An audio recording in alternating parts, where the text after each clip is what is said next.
The scribes, priests, prophets, and poets of the Hebrew people kept a record of their history with God, along with their inspired insights and hopes. Because these writings were a vital part of Hebrew life, they were carefully copied and recopied many times. As time went on, these sacred writings were gathered into three collections known as the Law, the Prophets, and the Writings. Eventually, these three collections came to be considered the canon, or official list, of the Hebrew Bible. However, when Alexander the Great and his successors conquered the ancient world, Greek became the common language of the people. So, in the 3rd century BCE, the Hebrew scriptures were translated into Greek for Jews and others living outside of Palestine. This Greek translation was called the Septuagint. It contained all the books of the Hebrew Bible, plus an extra 7 books not originally in the Hebrew collection, called the Apocrypha. This was the Bible used by Jesus and the early church. Greek remained the common language for hundreds of years, so when the early Christians recorded the life of Jesus and the teachings of the Christian faith, they also wrote in Greek.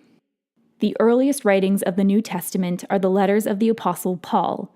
He wrote to people in specific places, but other believers also wanted copies of Paul's teachings, so his letters began to circulate. The Gospels soon followed, as well as other letters, exhortations, sermons, and writings. Eventually, guided by the Spirit of God, the church put together a collection that most accurately testified to Jesus Christ.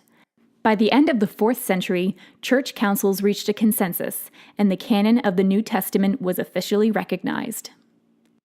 Also in the 4th century, the Emperor Constantine authorized the creation of 50 copies of the complete scriptures, and possibly for the first time, the Old and the New Testaments came together as one book. Almost as soon as the Bible was formed, scholars began translating it into other languages for Christians living in other parts of the world. It was important to the early church that as many people as possible had access to the scriptures. The most significant translation of the early church was a Latin version called the Vulgate. A scholar named Jerome spent over 20 years living and studying in Palestine in order to make an official translation of the Hebrew and Greek scriptures into Latin. The Vulgate eventually became the official text of Western Christianity. However, the Latin-speaking Roman Empire fell in the 5th century, and tribes such as the Vandals, Goths, and Huns invaded Europe. Christian monasteries began to collect biblical texts, especially Jerome's Vulgate, preserving and copying them throughout the centuries. By this time, missionaries and soldiers had brought the gospel to the British Isles and translated the Vulgate into the common language of the people. But many rulers and church leaders felt that the scriptures in the popular language of the people challenged the church's authority. Even though Latin had long ceased to be the common language of the people, it became a crime to possess or circulate non-Latin copies of the Bible. However, not all leaders felt the same way. In England, late in the 14th century, a churchman and political figure named John Wycliffe and his followers translated the scriptures into the common language, and it was completed the year Wycliffe died. The authorities did all they could to suppress this English Bible, going so far as to dig up Wycliffe's body and burn it. They banned the use of any new translation, and many people were persecuted for copying or reading translated scriptures. In spite of this, the English people hungered to hear the biblical story in their own language. But copies of the Bible had to be made by hand, so complete Bibles were scarce and very expensive, until a printing breakthrough occurred in the middle of the 15th century.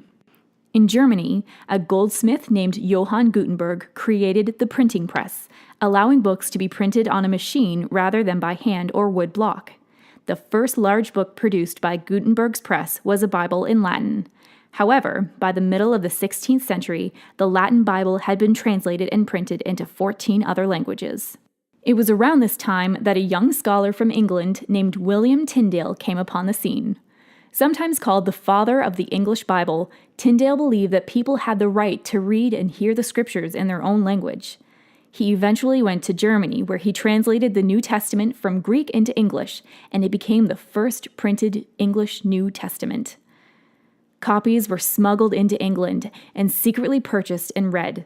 Even though readers and owners were arrested, the scriptures kept flowing in. Tyndale went to Antwerp to work on a translation of the Old Testament, But before he had completed this work, he was betrayed, arrested, condemned a heretic, and publicly executed. His last words reportedly were, "Lord, open the King of England's eyes." Tyndale's prayer was answered 3 years later. The first authorized Bible in the English language, called the Great Bible, was published as a result of King Henry VIII's injunction that an English Bible be placed in every parish. People flocked to the churches to listen to the reading of the scriptures in their own language.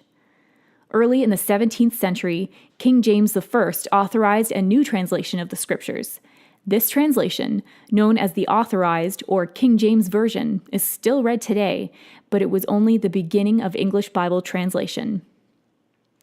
Since the Tyndale Bible, there have been close to 900 English translations or paraphrases of the Bible. This, coupled with versions in 2,000 other languages, makes the Bible the most read, most translated, and best-selling book in history. The fact that virtually anyone on earth can have the scriptures in their own language is due to the perseverance and sacrifice of those who never wavered from the belief that the Bible should be available to anyone who wishes to read it.